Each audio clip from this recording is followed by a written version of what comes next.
আপনি খুব তাড়াতাড়ি বড়লোক হতে চলেছেন।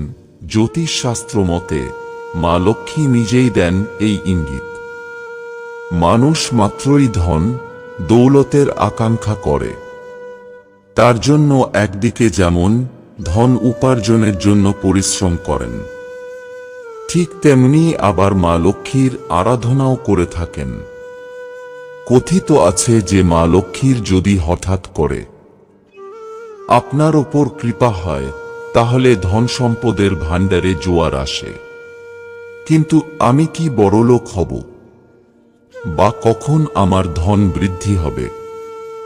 এই প্রশ্নের উত্তরে কেউ নিশ্চিতভাবে কিছু বলতে পারে না।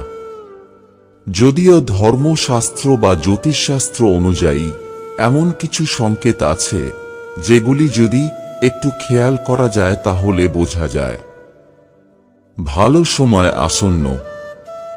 জেনে নিই সেই সংকেতগুলি আসলে কি কি।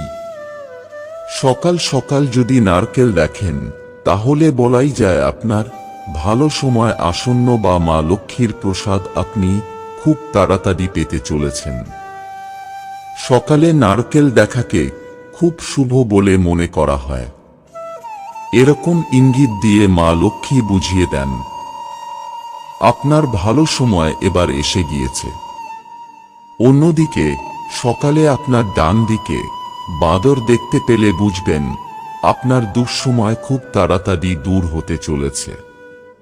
জীবনে ঝগড়া অশান্তিতে জেরবার, বাড়ির শান্তির বদলে অশান্তির একদম কেন্দ্র। বাড়িতে ফিরতে আর ইচ্ছা হয় না। এই অবস্থায় যদি রঙিন প্রজাপতি দেখেন, তাহলে মনে যেমন ভালো লাগে তেমনি আনন্দ ডবল করে নিন, কারণ এটা সুসময়ের ইঙ্গিতবাহী। সমস্ত খারাপ সময় তাড়াতাড়ি চলে যাবে। দেশি বিদেশি দুই মতেই ঘোড়ার নাল দেখা খুবই শুভ। বাস্তুশাস্ত্র অনুসারে ঘোড়ার নাল দেখতে পেলে তা মা লক্ষ্মীর চিহ্ন হিসাবে বিবেচিত হয়।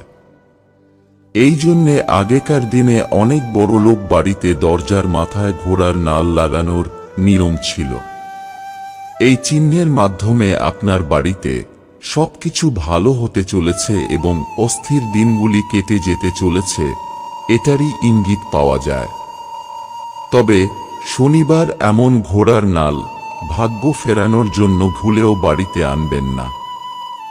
কোনো গাছ যদি নিজে থেকে জন্মাতে শুরু করে, জ্যোতিষ মতে যদি আপনার বাড়ির সামনে কোনো গাছের চারা নিজে নিজে উঠতে শুরু করে দেয়, তবে এটা আগামী শুভ সময় আসার সংকেত। এটার অর্থ এই যে আপনার বাড়িতেও ধন সম্পত্তি ধীরে ধীরে এবার বাড়তে শুরু করে দেবে এবং দারিদ্রতা চিরজীবনের জন্য শেষ হয়ে যাবে। কাজে বাইরে যাওয়ার সময় যদি কোনো ব্যক্তির হাতে জ্বলে ভরা ঘটি দেখতে পান, তবে এটি একটি শুভ লক্ষণ হিসাবে বিবেচিত হয়। এর মানে হলো যে কাজটির জন্য আপনি বাড়ি থেকে বেরিয়েছেন তা শীঘ্রই শেষ হতে চলেছে। এছাড়া রাস্তায় গরুকে ঘাস খেতে দেখাও ইতিবাচক লক্ষণ হিসেবে বিবেচিত হয়। বন্ধুরা, ভিডিওটি ভালো লাগলে লাইক করুন এবং আমাদের চ্যানেলে নতুন হয়ে থাকলে সাবস্ক্রাইব করুন। ধন্যবাদ। আপনার দিনটি শুভ হোক।